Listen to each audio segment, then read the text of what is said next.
Hello everyone, this is Displace, and in this video I'm going to be going over all the things you need to know about Unholy DKs when it comes to raiding in Season 3 of The War Within. Season 3 came with some big changes for Unholy DKs, which resulted in some significant changes. So for this guide, I'm going to be going over the following: stat priority, builds, rotation, consumables, and any add-ons that I think are beneficial for DKs. So regardless of our hero talents, our stats for the most part are going to be as follows: strength, haste, mastery, crit, and versatility. Now, strength is obviously where a ton of our power is, and it's what causes our attack power for ourselves and our pets to increase. So we want to prioritize gear that has more strength on it. After that, we have haste, which increases our attack speed for us and our pets, as well as increases our rune regeneration. Mastery for us is Dreadblade. It increases the damage of our minions and shadow damage, which is huge for us. And it also increases the critical strike damage of our minions and diseases. Next, we have crit, which saw a buff in Season 3, and it provides double damage for our abilities. And last, we have versatility, which increases our damage and healing and reduces our damage taken. A key note here: haste, mastery, and crit are all very close together. What this means is that haste and mastery aren't always the best two secondary stats to stack. Sometimes more crit and less haste will lead to a DPS increase. Due to how secondary stats work, the vast amount of gear that you can obtain, and the ability to upgrade and enchant your gear, my best recommendation is to sim your character through a site like Raidbots or Ask Mr. Robot, as they can provide you a better idea of how big of an upgrade something may be. There are three main builds for an Unholy DK in raids, all using the Rider of the Apocalypse hero talent tree. We have single target, cleave, and a council build. All import strings for these builds are going to be listed in the description of the video. So a majority of the fights in the Manaforge Raid are going to be single target. 3 of the fights can benefit from a cleave build, and there's only 1 fight that will benefit from a council build. And I'll discuss these builds first and then go into which fights will benefit from which builds. Here is the single target build.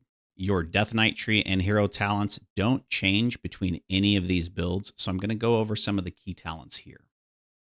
In the Death Knight tree, all of these are pretty standard choices. We're going to take Anti-Magic Barrier to make our Anti-Magic Shell a bit better. And we're going to be taking Anti-Magic Zone and Assimilation. So there's a lot of magic damage in this raid, and so these are going to not only help you, but also help the healers out by absorbing some of that damage. We're also going to be taking Soul Reaper, which is a powerful execute. And then we have Vestigial Shell, which also places an anti-magic shell on 2 additional players, which again helps with the damage. In our hero tree, there's only 2 optional ones that I want to mention. The first one is Horseman's Aid. This will randomly cast an anti-magic shell on you when your horsemen are up. Now, this is kind of sporadic, and it may not always land when you want. The other option is Pack of the Horsemen, which will reduce your damage taken by 5%. Again, this is very random, as 1, you need the horsemen out, and 2, you need to be taking damage. However, I think you're free to play around with each of these depending upon how the fight's going to see which one's the best. The second one is Fury of the Horsemen, which increases the duration of any horseman for every 50 runic power you spend. So 2 death coils will be enough to extend the horseman by an additional second. Now the other option is a Feast of Souls, which increases the damage of your death coil or epidemic by 20%. This, however, requires at least 2 horsemen to be active. And the only way you can guarantee more than 2 horsemen to be active is using Apocalypse, which is on a 45-second cooldown.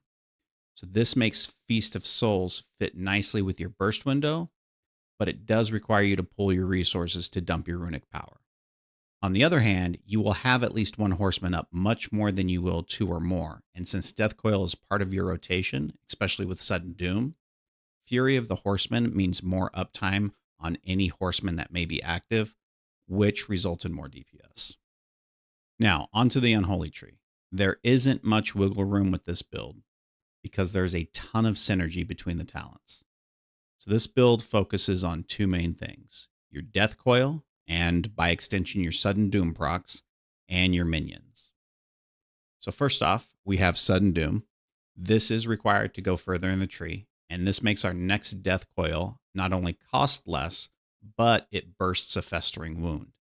This is important, and I'm going to be discussing this more in the rotation section. The next required talent to get further in the tree is Dark Transformation. This turns your minion into an undead monstrosity, which just deals more damage. The next line has a lot of important abilities. First, we have Unholy Blight. This is going to cause our Dark Transformation to apply our diseases to all nearby enemies. Now, this helps us save a global cooldown, which I'm going to be discussing more in the rotation section. And then we'll be taking Apocalypse, which summons 4 additional ghouls to fight for you. This also replaces your Dark Transformation. So now when you hit Apocalypse, it not only summons additional minions, but it also transforms your main minion into a monstrosity. This is one of those changes in Season 3 to help kind of our rotation. Next, we have Clawing Shadows, which replaces our Scourge Strike. This is one of our largest sources of DPS, and it has a 30-yard distance, which means you can DPS outside of normal melee range. Next, we have Reaping, which helps in our execute phase by increasing the damage of all of our main abilities to enemies who are under 35% health. And the last one in this row is All Will Serve, which gives you another permanent minion that fires arrows. And when you consume your Sudden Doom proc, this archer will fire an additional arrow at your target. On the next line, we have Magus of the Dead. This summons an undead mage when you use Apocalypse. And then we have Harbinger of Doom. This causes our Sudden Doom procs to not only trigger more often, but to hold 2 charges. It also increases the damage of our Death Coil. Next talent is Infected Claws, which gives our minions the chance to apply a Festering Wound, which will help out in our rotation. And then we have Rotten Touch, which increases our Clawing Shadow damage by 60% when we consume a Sudden Doom proc. On the next row, we have Death Rot, that adds an increase to shadow damage to the target when we use Death Coil. And almost all of our abilities do shadow damage. Then we take Army of the Dead, and we take this so we can get Raise Abomination on the line below. This is our major cooldown. We also take Doomed Bidding, which causes the Magus of the Dead to come out when we consume a Sudden Doom proc. And we take Unholy Aura, which is a buff to our minions, as well as Commander of the Dead, which causes our Apocalypse to increase the damage of all of our minions out.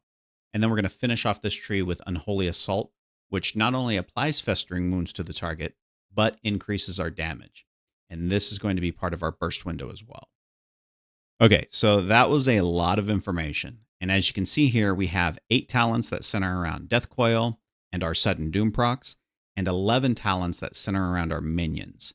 And they all play together with each other and all of our other abilities, which I'm going to be discussing in the rotation section. The next build is our Raid Cleave build. And we're going to use this on fights that have additional adds that need to be burst down along with the boss. So this is fights like Soulbinder, Forge Weaver, and to a lesser extent, Nexus King. So our Raid Cleave build is very similar to our single target, with only 2 nodes switched in the Unholy Tree. We move a talent from All Will Serve to Menacing Magus. And this is going to cause our Magus to hit an additional 8 targets. And then we change from Raise Abomination over to Legion of Souls. Legions of Souls is also one of those things that changed. It no longer grips in enemies, and it actually applies Festering Wounds to your targets and does a ton of AoE damage. So we get a Magus in 3 different ways: when we cast Apocalypse, when we cast Legion of Souls, and when we consume a Sudden Doom proc. So the intent here is to try our best to align the Add Cleave with our burst window. But even when we can't, we still get some passive AoE damage from the Magus when we consume a Sudden Doom proc. Our last build is a Council build. And this is useful in situations where we have to have sustained cleave for 3 or more targets. This is not one of our strong suits. We're really good at single target, and we're really good at burst AoE, but Unholy can struggle with sustained cleave. Again, this build is very similar to the other 2 builds, with changes to only 2 nodes. We're going to move a talent from All Will Serve over to Improved Death Coil. This makes it so our Death Coil will hit 1 additional target all the time. And then we change from Raise Abomination over to Legion of Souls. Now, let's put all of this knowledge about all of these builds to use to see how it all plays together. We have 3 main resources for our build. We have runes, our runic power, and our festering wounds. So our main objective with our rotation is to keep our diseases up, apply festering wounds so we can pop them, and then use Death Coil or Epidemic to dump our runic power. First, I'm going to discuss the single target opener and rotation, and then go into any differences for the AoE. So for our single target opener, all of our cooldowns should be available. And this is how we're going to start the fight. First, we're going to hit the target with Festering Strike, which is going to add festering wounds onto the target. Then we're going to cast Apocalypse. This is going to do 3 main things. First, it refunds the 2 runes we just spent with Festering Strike. So now we have all of our runes available. It also adds a disease to the target, which means we don't have to manually cast it with Outbreak. And then, from a DPS standpoint, it pops those festering wounds that we had just added with Festering Strike. Next, we're going to cast Raise Abomination. This is going to bring out our big guy. And then we're going to cast Unholy Assault. Casting Unholy Assault is going to add more festering wounds to the target that we had just consumed with our Apocalypse and increase all of our damage for 20 seconds. This is our burst window, and it allows us to set up the rest of the fight for our standard rotation, which is a bit priority based. Okay, so we are going to be using Clawing Shadows as our main ability. This is going to pop festering wounds. So we want to maintain about 2 festering wounds on the target at all times. So we're going to be casting Festering Strike to add additional wounds onto the target. Now, our minion and Abomination can add festering wounds to the target. So does Unholy Assault. So as long as we have more than 2, we don't need to use Festering Strike. We'll want to use Death Coil to dump our runic power when it gets up to about 80 or more, or if there is a sudden doom proc. Now, it is important to consume any sudden doom proc as soon as possible. This is a priority because it buffs almost everything else we do. It increases our Dark Transformation by a second. It causes our archer to fire an additional arrow, which can bounce up to 5 additional targets. It causes the target to take an additional damage as a 4-second dot. It applies Death Rot, which increases our shadow damage by 1%, which can stack all the way up to 10%. And it summons a Mangus of the Dead for 6 seconds. So this is a huge DPS increase when we consume Sudden Doom. And then last, we're going to cast Outbreak to refresh our diseases. During this cycle, we're going to use our cooldowns when available. So they align on a 45-second cycle. So using them immediately when they're available will allow them to sync every 1.5 minutes. Here's how that looks on a timeline. Okay, we're going to start the fight with Raise Abomination or Legion of Souls, Apocalypse, and Unholy Assault. 45 seconds, Apocalypse comes off of cooldown, and we're going to use it again. At 1.5 minutes, we're going to cast Raise Abomination or Legion of Souls, Apocalypse, and Unholy Assault again. And that lasts for the fight. For a 6-minute fight, you can get quite a few burst windows here. And then we have the execute phase. And this is when the boss is 35% or lower. Now, if the enemy's 35% or lower, we're going to want to use Soul Reaper every time it's off of cooldown. This takes priority over Festering Strike. So if you need to decide between Festering Strike or Soul Reaper, hit Soul Reaper every time. Now, this has a chance to change your rotation to something like Clawing Shadows, Soul Reaper, Death Coil. Clawing Shadows, Soul Reaper, Death Coil. And that's okay, because to give you an idea of just how powerful it is, Soul Reaper damage in the execute phase can do just as much, if not more damage than Festering Strike and Wounds do for the entire fight combined. Next is our AoE rotation. And for the most part, our AoE is built into our burst window. So outside of our burst window, it's achieved by laying down death and decay. So let me go over both methods here. For our cleave and council builds, our opener is going to be the same as it is for the single target. Okay, we're going to hit the target with Festering Strike, which will add Festering Wounds to the target. Then we're going to cast Apocalypse. That's going to refund those 2 runes. It's going to add our diseases to the target, and it's going to pop those Festering Wounds. Then we're going to cast Legion of Souls. This applies Festering Wounds to all nearby enemies. And it brings out our 4 horsemen, which one of them has Death and Decay. And then we're going to cast Unholy Assault. Now, casting Unholy Assault is going to add Festering Wounds to the target that were consumed with our Apocalypse earlier, and again, increase all of our damage for 20 seconds. Now, if our Apocalypse and our Legion of Soul is on cooldown, our AoE rotation changes to cast Outbreak to apply our disease. Then we're going to cast Death and Decay. Okay, so that's the difference between if we have our cooldowns available and if we don't. From this point forward, our AoE rotation is going to be cast Clawing Shadows while standing in Death and Decay. This is going to cause our Clawing Shadows to cleave and hit multiple targets. Now, although it's nice if the mobs are standing in your Death and Decay because they're going to take extra damage, it's actually not necessary for the cleave. The cleave works as long as you are standing in the Death and Decay. Now remember, one of our horsemen do cast Death and Decay when they come out. So if they already have Death and Decay out, you benefit from that and you don't need to manually lay it down. So you do need to be aware of that. If there are 5 or more mobs, then you will use Epidemic as your runic dump. Now this also consumes your Sudden Doom procs, so you're going to get that benefit there as well.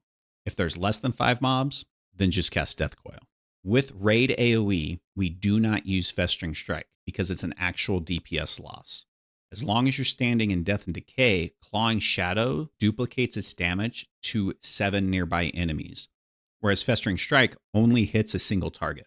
So if you have a pack of 5 enemies and your Clawing Shadow does 300,000 damage, that's 300,000 damage for each enemy, or 1.5 million damage overall. And you can cast 2 Clawing Shadows for the price of 1 Festering Strike.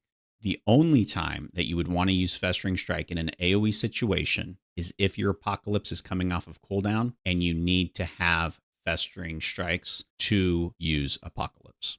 Now, this seems like a fairly simple rotation. The challenge comes from properly managing your runes, your runic power, and your Festering Strikes. If you're not careful, you can become resource starved and be left auto-attacking. So which build should we use for which boss? Well, the first 2, Plexus and Lumathar, they're both single target. These 2 are pretty straightforward. There's only one boss to deal with. Even with the small add for Lumathar that you need to kill to break through the barrier, you can't cleave this. For Soulbinder, I recommend cleave. The number of adds will be consistent here, so the cleave build is recommended. The challenge here is going to be aligning your burst window when the majority of those adds come out. So as I said before, you usually want to use your cooldowns when they're available. However, for this fight, to get the most AoE and to help out the raid, you might want to sit on it for 10 to 15 seconds, depending upon how everything lines up. For Forge Weaver, you can either use single target or cleave. Now, I would recommend the cleave build here due to the adds, and since the adds need to be killed fast, the cleave build is the best. However, a lot of this fight has no adds and is considered single target. So if your group has a lot of cleave in it already, you may be able to go single target. That's going to be dependent upon the composition of your raid. For Soul Hunters, this is the council build all the way. All 3 bosses need to die around the same time, and they don't share a health pool, so the council build is the best for this. Fractilis, all single target. Nexus King can be either single target or cleave. Now, most of this fight is single target with only a small portion that has adds. So cleave is recommended to help with this add phase. However, like Forge Weaver, if your group has a lot of cleave already, you may be able to go single target. And then Dimensius, he's straight single target. Now, there are a handful of consumables that will help you out in a raid. For your flask, you will want to use Flask of Alchemical Chaos.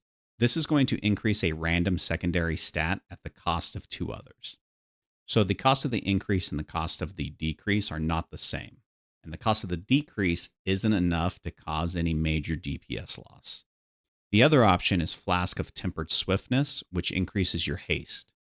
Depending upon your other stats, this might be a good flask, but it's secondary to the Flask of Alchemical Chaos. For our combat potion, we're going to want to use Tempered Potion. This will increase all of our secondary stats for 30 seconds. This is a substantial boost to our haste, mastery, and crit, which can result in a significant amount of damage because it not only affects us, but our pets, especially if we time this with Bloodlust. For our weapon, we have not only the rune, but the temporary weapon buff as well. So for the rune, we're going to want to use Rune of the Fallen Crusader. And then for the weapon buff, we want to use the Algari Mana Oil, which increases our crit and haste for 2 hours. For our food buff, we have two options.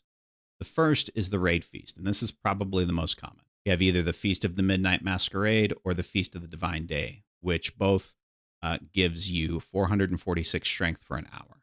The other is Chippy Tea. This increases our mastery and haste. Now, there isn't a lot of DPS difference with this. When I simmed a 704 item level geared character, there was only a 20,000 DPS difference, and that was through a sim. Now, the sim can change because there are diminishing returns on secondary stats, whereas there's no diminishing returns on strength. So as you get more gear, the DPS difference could get smaller. And then we have two runes. The first is our Crystallized Augment rune, which increases our strength by 733. You can also get a permanent one called Ethereal Augment rune, which has the same stats. This comes from the Koresh Trust Renowned Quartermaster. However, you do have to be rank 18 in order to purchase it. The other rune you can get is called a Vantis rune. This increases your versatility by 1500. However, this can only be applied to a single boss for the entire week. So this should be used on progression fights. As far as add-ons, there's really only one add-on I use that's specific to DKs, and that is a weak aura, which I have linked in the description below. I use this mainly to see my resources, runes, and runic power front and center, along with some of the more important cooldowns. However, for me personally, most of this weak aura will probably be replaced by the upcoming changes to the cooldown manager in the next patch. Other non-DK related add-ons I use are Plater, just for better nameplates. Allows me to see things I want to see on the plates and just better aesthetics. Details for DPS and healing meters. And then, of course, Deadly Boss Mods, just so I remember not to stand in fire. And that is our DK Raid DPS guide. If you want to learn more about the changes coming to the cooldown manager in the next upcoming patch, please check out this video.